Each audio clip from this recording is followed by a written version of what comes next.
Hello students, very good morning. हम लोग पढ़ रहे हैं चैप्टर नंबर 7 कोऑर्डिनेट ज्योमेट्री और उसमें उसका पहला पार्ट डिस्टेंस फार्मूला, उसका यूज हम लोग पढ़ चुके हैं। हम उसका सेकंड पार्ट पढ़ रहे हैं सेक्शन फार्मूला, और कल आपको सेक्शन फार्मूला पर कुछ डायरेक्ट क्वेश्चन सिखाए थे, उसका कैसे यूज होता है, कैसे इससे यूज से कुछ और प्रॉब्लम सॉल्व करते हैं। आज हम लोग सीख रहे हैं सेक्शन फार्मूला का रिवर्स यूज। थोड़ा इंपॉर्टेंट क्वेश्चन बनता है, थोड़ा रिवर्स क्वेश्चन हमेशा अच्छे होते हैं, मैं हमेशा कहता हूँ। और वो क्वेश्चन है अपने पास, कल हमने फर्स्ट, सेकंड और 8 किया था जो सेक्शन फार्मूला पर डायरेक्ट थे। अब हम बात कर रहे हैं क्वेश्चन नंबर 4 और 5 की, और फिर एक दो एग्जाम्पल देंगे या लेंगे, अपन सॉल्व करेंगे। क्वेश्चन नंबर 4 की बात कर रहा हूँ, सेक्शन फार्मूला पर रिवर्स क्वेश्चन। आपको मैंने सेक्शन फार्मूला में एक चीज सिखाई थी कि सेक्शन फार्मूला में एक लाइन सेगमेंट के दोनों एंड पॉइंट्स के कोऑर्डिनेट अपने को पता होते हैं, बीच में कोई पॉइंट होता है, हमको एक रेशियो पता होता है, और फिर हम लोग इस p के कोऑर्डिनेट फाइंड करते हैं। ये इसका डायरेक्ट यूज है। अब इसका रिवर्स यूज और सबसे बेस्ट यूज रिवर्स में कि वो a और b के कोऑर्डिनेट दे दे और p के भी कोऑर्डिनेट दे दे और हमसे रेशियो पूछे, ये इसका सबसे बेस्ट रिवर्स यूज है। कैसे? उसके लिए उसने क्वेश्चन नंबर 4 बनाया है। Find the ratio in which the line segment joining the points -3, 10 and 6, -8 is divided by the point -1 and 6। क्या कह रहा है? कह रहा है कि वो रेशियो फाइंड करो जिससे उस पॉइंट का जो -3, 10 एंड 6, -8 को ज्वाइन करने वाली लाइन सेगमेंट को कोई पॉइंट जिसके कोऑर्डिनेट है -1 एंड 6 किस रेशियो में डिवाइड करता है। मैं क्वेश्चन एक बार फिर से पढ़ूं। Find the ratio in which the line segment joining the points -3, 10 and 6, -8 is divided by the point -1 and 6। बिल्कुल सिंपल बात कि वो रेशियो फाइंड करो जिसमें ये p पॉइंट इसके कोऑर्डिनेट -1, 6 है, इस ab को किस रेशियो में डिवाइड करते हैं। यानी अब we have to find m1 ratio m2। अब देखो इस फॉर्मूले की बात करें तो देखो अपने पास क्या क्या है। हमारे पास x1 है, हमारे पास x2 है, हमारे पास x है, हमारे पास y1 है, हमारे पास y2 है, हमारे पास y है, नहीं है तो m1 रेशियो है। इसके दो तीन तरीके हैं, पर सबसे बेस्ट तरीका हम लोग यूज कर रहे हैं, और ये उसका जब भी रेशियो फाइंड करने की बात है हमेशा यही तरीका यूज करना। और क्यों, वो आपको समझ में आएगी बात। लेट रेशियो फाइंड करना है तो रेशियो सपोज करेंगे let p -1, 6 divide ab in the ratio k ratio 1। मन में सवाल आ रहा है कि सर आपने रेशियो को m1 रेशियो m2 ना कह के k रेशियो 1 क्यों कहा। पहली बात तो ये कि यही तो हमने फाइंड करना है m1 रेशियो m2, उसको हमने माना है k रेशियो 1। अब एक और सवाल आएगा कि k रेशियो 1 क्यों सर, पीछे 1, आपको क्या पता पीछे 1 ही आएगा। बिल्कुल सही बात, मैंने कब कहा पीछे 1 आएगा। पीछे क्या आएगा वो डिपेंड करता है k की वैल्यू पर। हमने रेशियो सपोज किया k रेशियो, और यहां से इनका यूज करके हम k की वैल्यू फाइंड करेंगे। बाय द वे k की वैल्यू 2/3 आई, तो देखो रेशियो कैसे बनता है। 2/3 रेशियो 1, यानी फिर वो रेशियो बन जाएगा 2:3। और यदि k की वैल्यू 2 आई तो फिर आपका रेशियो 2:1 बन जाएगा। ये डिपेंड करता है k की वैल्यू पर। एक फायदा तो ये ऐसे लेने से, और दूसरा सबसे बड़ा फायदा ये कि यदि हम m1 और m2 दोनों को अननोन मानकर चलते या दोनों को फाइंड करने जाते तो अपने को दो इक्वेशन बनानी पड़ती। इसमें क्या फायदा है, इसमें एक ही इक्वेशन बनेगी। इसलिए हमेशा रेशियो फाइंड करते वक्त रेशियो को हम लोग सपोज करते हैं k रेशियो। अब आगे अब इस k की वैल्यू को फाइंड करने के लिए अपन क्या करेंगे। इस क्वेश्चन में आपको x की वैल्यू भी पता है, आप जानते हो ये x है, ये y है। x की भी पता है, y की भी पता है, तो आप जब p के कोऑर्डिनेट फाइंड करने जाते हो उसमें आप x के फॉर्मूले से भी k निकाल सकते हो, y से भी निकाल सकते हो, क्योंकि इसमें दोनों की वैल्यू पता है। कैसे? तो x इक्वल क्या होता है? x का फॉर्मूला होता है m1 x2 plus m2 x1 upon m1 plus m2। आपको जो जो पता है पुट कर दो, आपके पास सब कुछ है।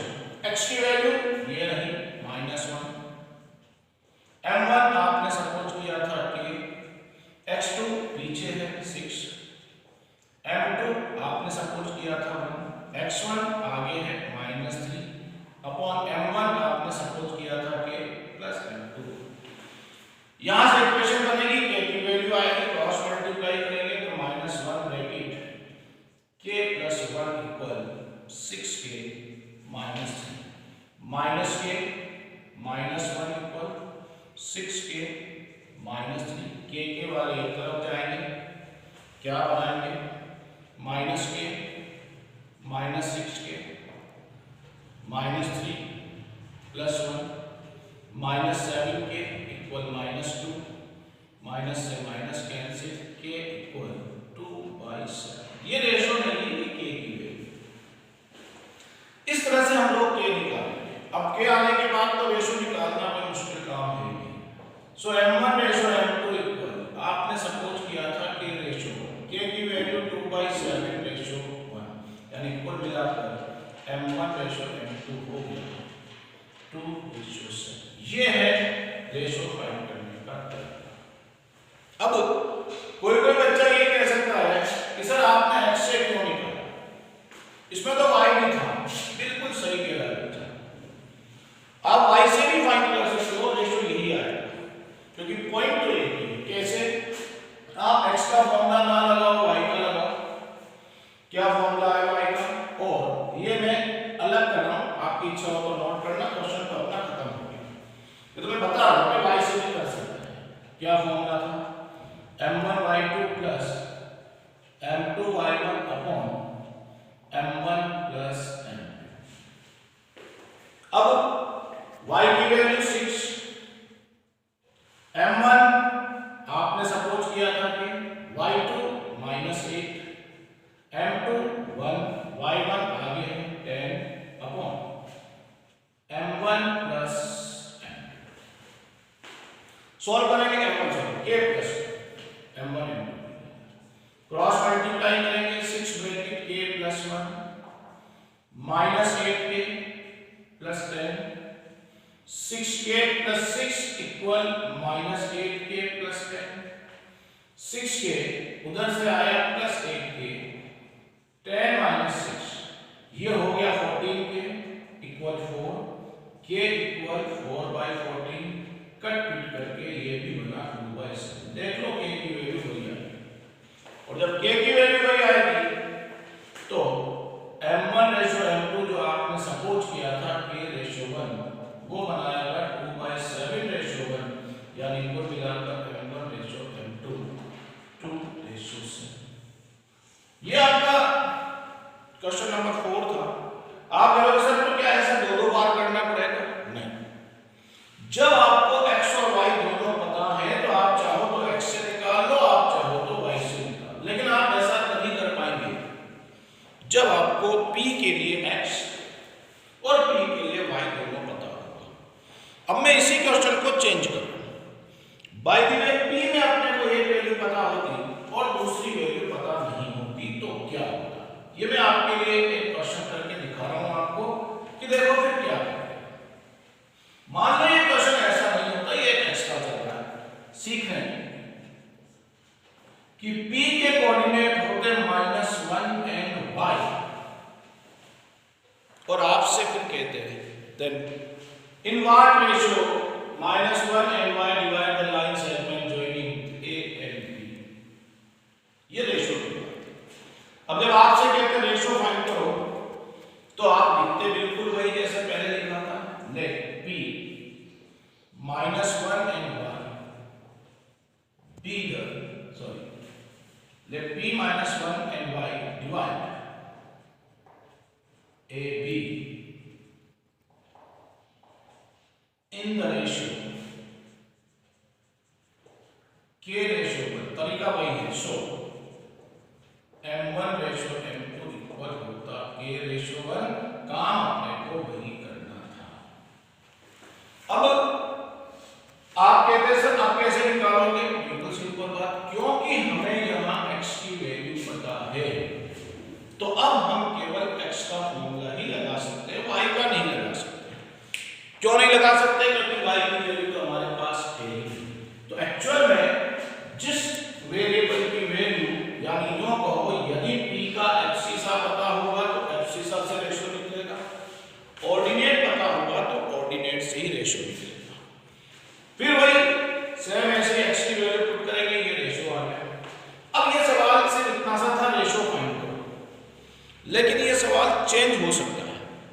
नीचे इसमें एक लाइन और जोड़ दे, also find the value of y, कहता है इस y की वैल्यू को भी फाइंड, आल्सो मतलब रेशो फाइंड करने के बाद। तो फिर हम क्या करेंगे, पहले तो रेशो फाइंड करेंगे, रेशो आपने फाइंड कर लिया, रेशो फाइंड करने के बाद m1 रेशो m2 आपने फाइंड कर लिया 2:7, और अब आपसे कहा कि इसमें से y भी फाइंड करो, तो फिर हम y भी फाइंड कर सकते हैं। हाउ, आपके सामने y अपने को फाइंड करना है, y के लिए y का फॉर्मूला है, m1 की जगह 2 लिखेंगे, y2 is -8, m2 is 7, y1 is 10 upon m1 plus m2 यानी 2 प्लस 7, 8 2 जा 16 माइनस का प्लस 70 अपॉन 9, 70 में से गया 54 अपॉन 9, 9 से ये कट जाएगा 6 बार, y इक्वल आ जाएगा 6। ये पूरा कंप्लीट क्वेश्चन बना है 3 नंबर का, इसमें दोनों पार्ट है। यहां तक ये रिवर्स चलना था, वहां जाकर सीधा हो गया। इसी सवाल को चेंज भी कर सकते हैं, कैसे, -1 की जगह x लिखते, y की जगह वैल्यू देते, तो फिर आपसे कहेंगे अब रेशो निकाला तो मजबूरी हो गई, जैसे यही क्वेश्चन है, एक बार फिर चेंज करना है इसी question. By the way p के कोऑर्डिनेट होते x एंड 6, और फिर सवाल नहीं होगा इन वाट रेशो, अब वाट रेशो करते तो क्या होता, अब आप x से नहीं निकाल सकते ये रेशो, अब आपको y लेना पड़ेगा क्योंकि वैल्यू आपके पास नहीं है, और फिर वो पूछे find the value of x, तो फिर x रखेंगे। कुल मिलाकर p का एब्सिसा पता होगा तो एब्सिसा से रेशियो निकलेगा, और ऑर्डिनेट पता होगा तो ऑर्डिनेट से रेशियो निकलेगा। ये रिवर्स क्वेश्चन के 2-3 पार्ट इस तरह से बन जाते हैं, और इस पर एक और शानदार क्वेश्चन बनता है, एक क्वेश्चन मैं कर रहा हूं आपके लिए, क्वेश्चन नंबर 5। अभी अपने कौन सा किया था, 4 किया था, नाउ 5। समझना, इसी टाइप का क्वेश्चन है जैसा मैं सिखा रहा हूं आपको। 5 है, find the ratio in which the line segment joining a and b, ये a और b, ये a ये b, a के कोऑर्डिनेट 1 - 1, b के coordinate -4 and 5 is divided by the x axis, कहता है कि इस लाइन सेगमेंट को x एक्सिस डिवाइड करता है, बताओ किस रेशियो में डिवाइड करता है। Then also find the coordinate of the point of division, और कहता है कि जहां वो इसको डिवाइड करता है उस पॉइंट पे, अब इसका मतलब x एक्सिस, आप सब जानते हो x एक्सिस की बात करें तो x एक्सिस पर जो भी पॉइंट होगा उसके कोऑर्डिनेट x और 0 होंगे। इसका मीनिंग समझो कि p जिसके कोऑर्डिनेट x और 0 है वो इस AB को किस रेशियो में डिवाइड करता है, ये कहां से लाया, x एक्सिस। अभी इसने बोला होता y एक्सिस, तो फिर इसके कोऑर्डिनेट हो जाते हैं 0 y, और कहता है इन वाट रेशियो, यानी वही m1 रेशियो m2। अब कैसे, बिल्कुल वही, लेट p यानी x and 0 be the point of x axis, divide AB in the ratio, के रेशियो तरीका यानी m1 रेशियो m2 हमने सपोज किया है के रेशियो। अब k की वैल्यू फाइंड करेंगे तो रेशियो बनेगा, k की वैल्यू फाइंड करने के लिए इसको ढंग से देखें, इसमें एब्सिसा तो है ही नहीं, वो तो x है, तो अपने पास है ऑर्डिनेट की वैल्यू, तो ऑर्डिनेट यानी y के फॉर्मूले से रेशियो निकलेगा। y क्या है, m1 y2 plus m2 y1 upon m1 plus m2।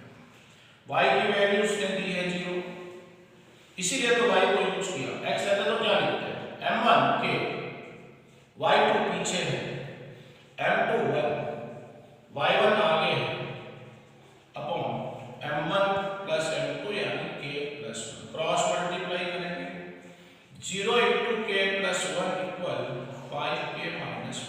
0 से किसी को भी मल्टीप्लाई करो 0 आएगा। 5k माइनस 1 सॉल्व करेंगे। -5k इक्वल -5, माइनस से माइनस कैंसिल, k इक्वल 5/5 यानी 1 k की वैल्यू।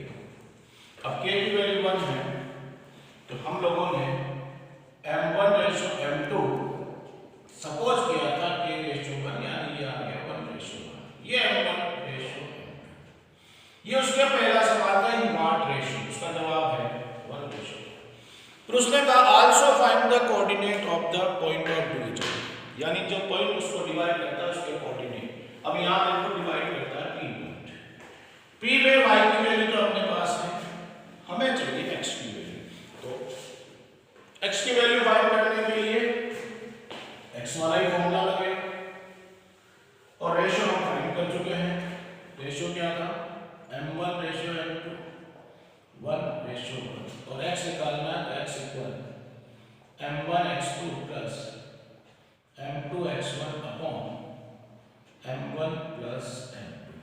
x अपने को करना है 5, m1 की value 1, x2 -4, m2 1, x1 1 upon 1 plus 1 यानी x इक्वल -4 प्लस 1/2 यानी -3/2। ये x की वैल्यू, तो x की वैल्यू नहीं p के कोऑर्डिनेट पूछे तो p के कोऑर्डिनेट हो गए क्या सपोज किए थे x and 0 यानी p के कोऑर्डिनेट हो गए हैं -3/2 and 0।